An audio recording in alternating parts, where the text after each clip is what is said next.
Shalom Aleichem Kulam, Shalom a todos, que é o Akadosh pregando com vocês.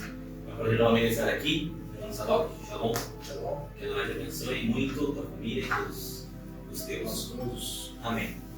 Meus amados, queremos nesse momento responder algumas perguntas e dar também introdução para o nosso próximo estudo. Vamos falar sobre o milênio. Céu, terra, aonde, quando, por quê? E queremos responder algumas perguntas, dar uma introdução para que você possa acompanhar com a gente os textos bíblicos depois. Nós estamos aqui numa discussão, numa conversação, um bate-papo, como disse, e depois vamos ao estudo, que a Bíblia realmente diz. Amém? Muito bem. E se vamos começar logo pelo nome do estudo. O que seria o milênio? O que seria o milênio? O milênio é considerado um período de tempo, de 1000 anos, claro, óbvio, né? Desde a volta do Messias, ou a segunda manifestação física do Messias, tá? Maranata, amém? Até, então, o início da eternidade. É o período de 1000 anos. Como se entende isso? Tudo na Bíblia está relacionado com 7, né? 7 dias da semana, 7 notas musicais, 7 cores do arco do Criador, conhecido como arco-íris, 7 número da plenitude, da perfeição. E nós entendemos, dentro do pensamento hebreu e também na Escritura, que nós estamos vivendo 6.000 anos de pecado. Então, assim como são 6 dias na semana e o 7º, ele é consagrado ao Criador, que é o dia onde quem reina em nossas vidas é o Rei, é o Criador do céu e da terra. Da mesma maneira, o ciclo vai ser 6.000 anos de pecado e o 7º ano, conhecido como Shabbat milenar, ou sábado do milênio, que dura 1000 anos, um período de 1000 anos de paz sobre a terra. Então o milênio seria esse período de 1000 anos, desde a segunda manifestação física do Messias, da volta do Messias, Yeshua, até então completar os 1000 anos e vir então o reino da eternidade. E nós vamos estar explicando com mais detalhes no estudo. Mas o detalhe, no Sadok, a palavra milênio não aparece na Bíblia. E sim, há 1000 anos, mas milênio ou milenar, essas palavras não existem no texto bíblico, e sim 1000 anos. 1000 anos. Então, o milênio é o reino. O reino, exatamente. O reinado do Messias. O reinado do Messias. Interessante é que são 6.000 anos de reinado do homem, porque o número 6 é o número do homem. O homem foi criado no 6º dia da criação. Tá? O número da besta, que na Escritura, lá, calcula o número da besta, que é o número de um homem, esse número é 6, 6, 6. Por que 3 vezes 6? Plenitude. Quando é totalidade e confirmação. Quando algo fala 3 vezes na Bíblia é porque vem trazendo confirmação ou totalidade, né? Então por isso que é o Elohim, o Deus de Abraão, Isaac e Jacó. Okay? O Criador do céu e da terra, ele é santo, santo, santo. Kadosh, Kadosh, Kadosh. E aí lá fala da besta, né? O número 666. Por quê? Porque é a plenitude do governo do humano com o maligno. Então o príncipe desse mundo reina sobre a terra, sobre a humanidade, não numa totalidade, porque eu e você que me escuta, não queremos participar do reino dele. São exceções, mas a maioria do planeta Terra vive embaixo do domínio do príncipe desse mundo. Mas quando chegar o 7º milênio, então o Criador do céu e da terra envia o seu Filho para reinar 1000 anos, os seus escolhidos também sobre a terra. Acreditamos que estaremos lá no reino milenar. Amém. Sim, amém. Mas uma outra pergunta. Nós estaremos lá. E os malvados? Onde estarão?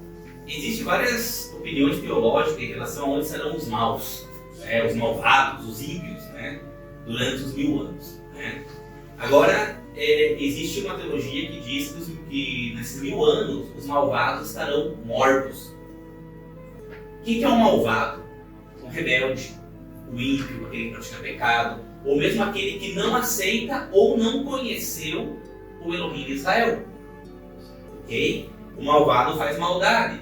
Contra o quê? Contra as leis do Criador, adultério, roubo, fornicação, latrocínio, mentira, né? Violência familiar, verbal, o que seja, tá?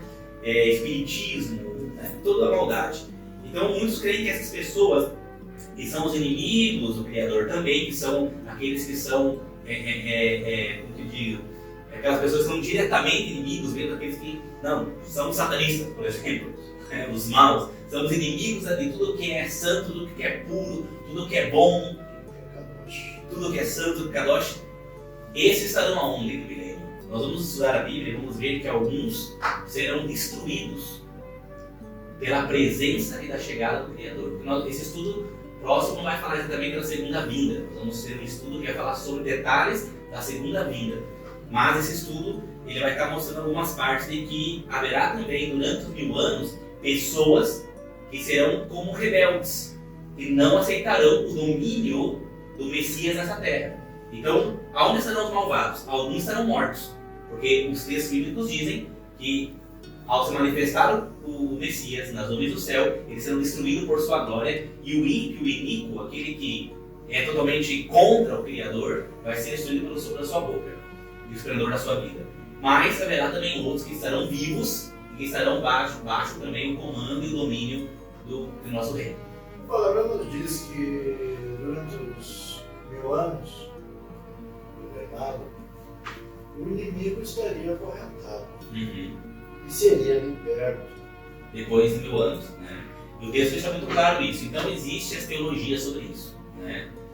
Nós cremos, e é uma crença que nós não podemos colocar 100% a base bíblica, porque não deixa claro, né? Mas o que diz a teologia? A teologia diz que, por exemplo, durante 1000 anos, os salvos estarão no céu, os ímpios estarão mortos, e o diabo solto na terra, mas preso por uma questão de circunstância, porque não terá ninguém para tentar ou para levar ao pecado. Então ele vai estar aqui sozinho, quem sabe ele e os seus anjos maus, vagando pela terra vazia. Entende? Mas nós vamos ver um conceito que, quando fala da questão das cadenas, das correntes que vão prender o inimigo, será realmente um lugar específico, assim se crê também dentro da tradição, da cultura hebreia, etc. Um lugar específico, onde o inimigo vai ser realmente preso, encadenado, né? Agora fala, mas ele é um ser espiritual, como que ele pode ser preso com correntes físicas? Nós cremos que haverá um lugar onde realmente as correntes espirituais, ou seja, uma forma de prendê-lo, não sabemos se vai ser com correntes realmente, vai ser com não sei que tipo de material, mas que ele estará preso na terra, e não estará solto vagando, e os santos no céu, os ímpios enterrados e ele vagando. Nós cremos que haverá um lugar, um abismo, onde ele será colocado. Inclusive, da tradição hebreia, se considera o livro de Judas, que tem na Bíblia, que vem antes de Apocalipse e tudo mais, e que fala que realmente esses anjos maus, existe um lugar onde eles estão aí presos, não habitam, eles estão aqui na terra, né, num deserto. Então existe muita especulação sobre isso. Então a gente não vai falar nada que não tenha realmente como provar publicamente, mas são ideias, especulações que é importante ter o conhecimento que existem, né? E que eles estão aí presos e provavelmente será nesse mesmo lugar, porque também tem um texto que diz que eles vão ser soltos, né? Nos últimos dias. Exatamente, porque assim fala o quê?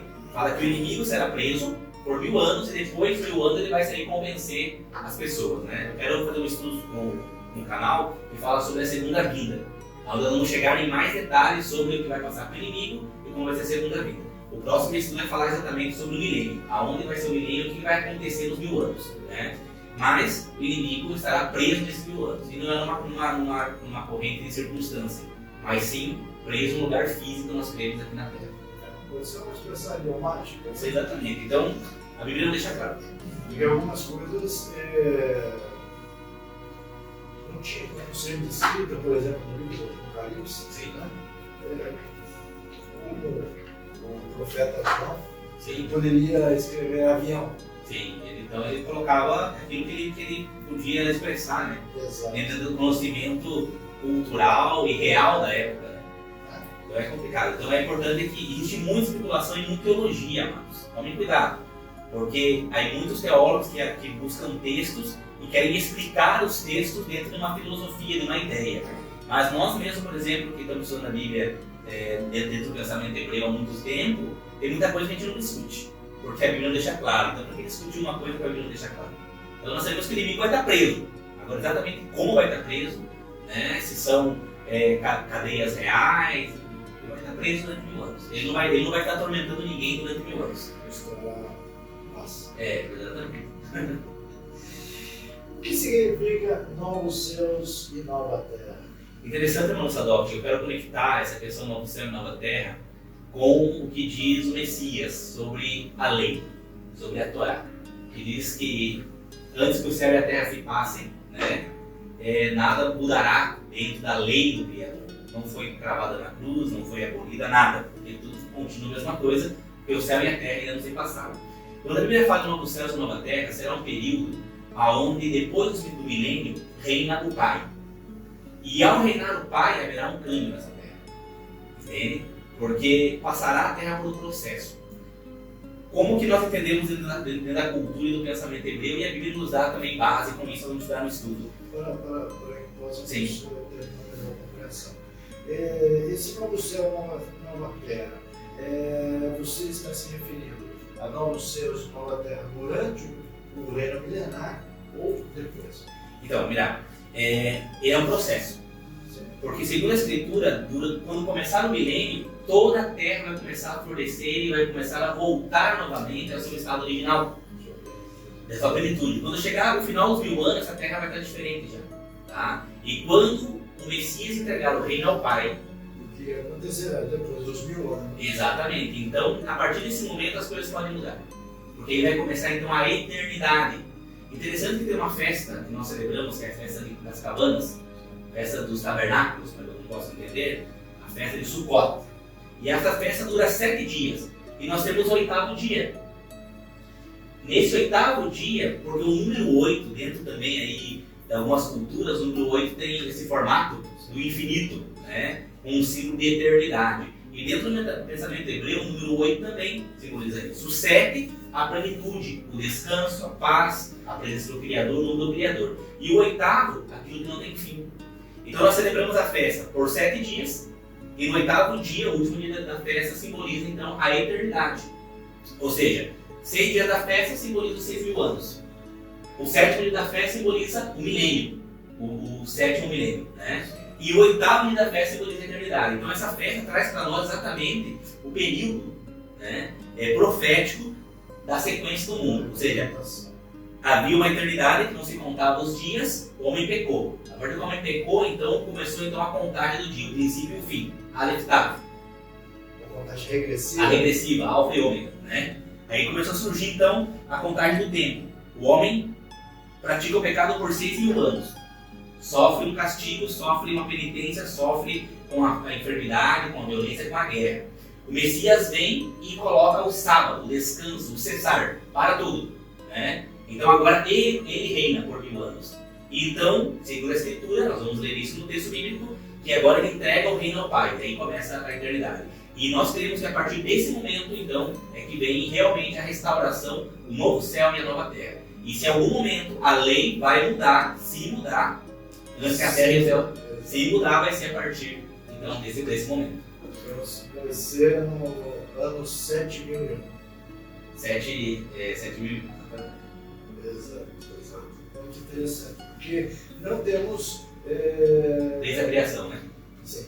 Não temos muito base bíblico a respeito de quando se termina o milênio. Sim. Né? É praticamente uma incógnita. Sim. Isso é muito interessante. Quando será a ressurreição? A ressurreição, nós vamos ver que na Bíblia nos fala sobre 2 ressurreições. Tá? No tempo do Messias existiam 2 pensamentos dentro de Israel, os saduceus e os fariseus. Os saduceus não acreditavam em ressurreição. Eles falavam que a alma era imortal, tinha essas ideias filosóficas do pensamento saduceu. Morreu, acabou, ou alguns acreditavam inclusive na reencarnação, etc. Algumas linhas. E os fariseus, né, quem vem o apóstolo Paulo e tudo mais, acreditam realmente naquela fé de Abraão, Isaac e Jacó sobre a ressurreição. Né? Sabemos que Abraão, por exemplo, poderia sacrificar Isaac, seu filho, ele sabia que tem que sacrificar seu filho, e como o Criador falou que o filho dele seria Isaac, seria a descendência prometida, né, do livro do Messias, ele sacrificaria seu filho e o Eterno tinha todo o poder para ressuscitar Isaac novamente. Né? Por isso que ele foi lá e sem temor algum, com pesar no coração, claro, mas sem temor, e poder apontar ao Criador com a fé que ele tinha na ressurreição. Né? Então nós vemos que a Bíblia deixa muito claro que haverá duas ressurreições, uma de justos e uma de ímpios. E nós vamos ver isso. E a primeira ressurreição, a Bíblia fala que será quando o Messias voltar. Agora, quando ele voltar, no início dos 1000 anos, ele então vai ressuscitar aquelas pessoas que são os salvos, aqueles que estarão para reinar com ele, que morreram já. Né? Alguns estarão vivos, outros morreram. E depois dos 1000 anos, então, ressuscita os ímpios. Então, no estudo que eu quero trazer, que vai falar sobre a segunda vinda, vai deixar muito claro isso. Hoje nós vamos dar uma pincelada, vamos passar mais ou menos esse texto e tal. As pessoas vão poder também procurar referência e vão encontrar muita informação importante. Mas o ponto é, na segunda vinda, a ressurreição dos justos e depois dos 1000 anos, a ressurreição dos ímpios.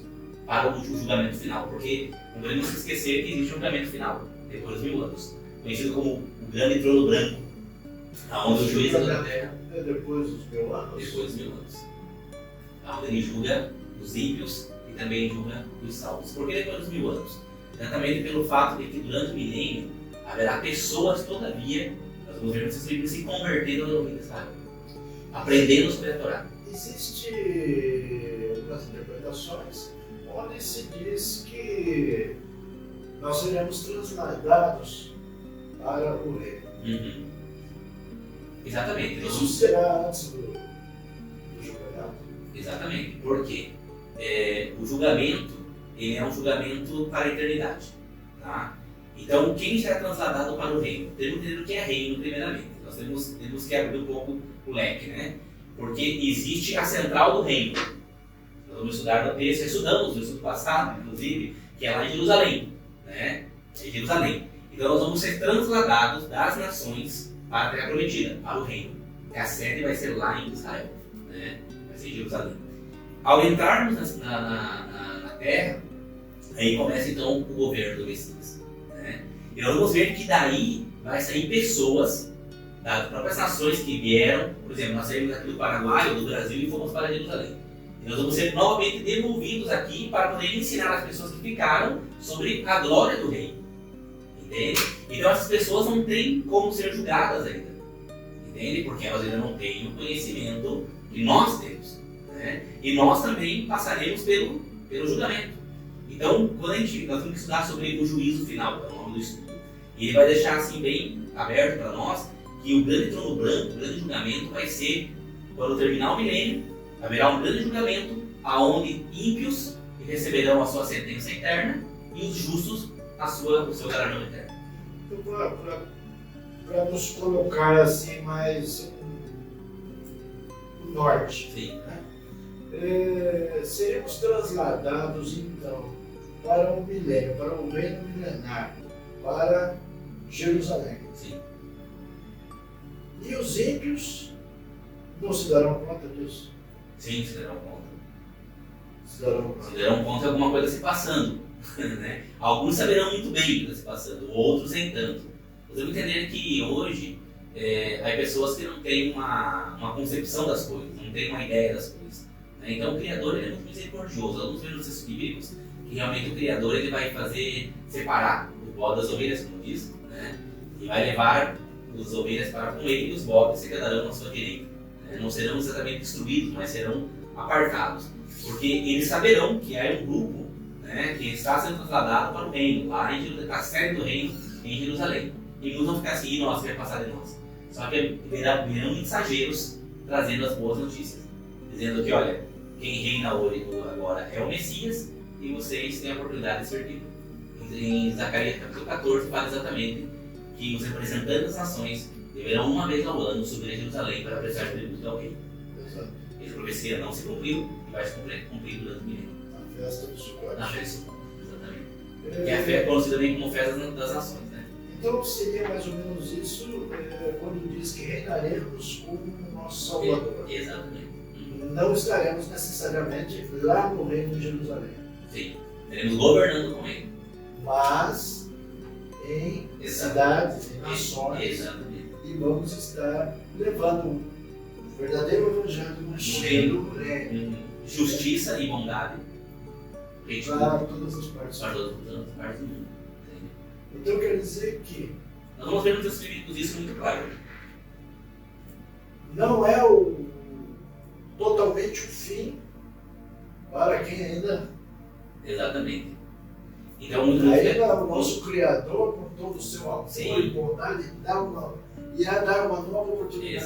Exatamente. Muitas pessoas vão falar assim, mas isso aí quebra totalmente os paradigmas da teologia cristã no modo quase geral. Porque vamos para os céus e vamos ser destruídos e nós vamos ser como os anjos e tal, mas nós vamos ver que vão continuar nascendo pessoas e vão estar morrendo pessoas durante o milênio. Vamos ver aí que muitos terão a oportunidade de conhecer verdadeiramente o nome do Criador, a sua glória, a sua bondade, entende? Claro que os inimigos realmente, inimigos, como diz, declarados, essa palavra, inimigos declarados serão exterminados com as guerras que vão acontecer quando o Messias voltar, mesmo com a sua presença e tudo mais, mas aquelas pessoas ainda terão uma segunda oportunidade, como diz.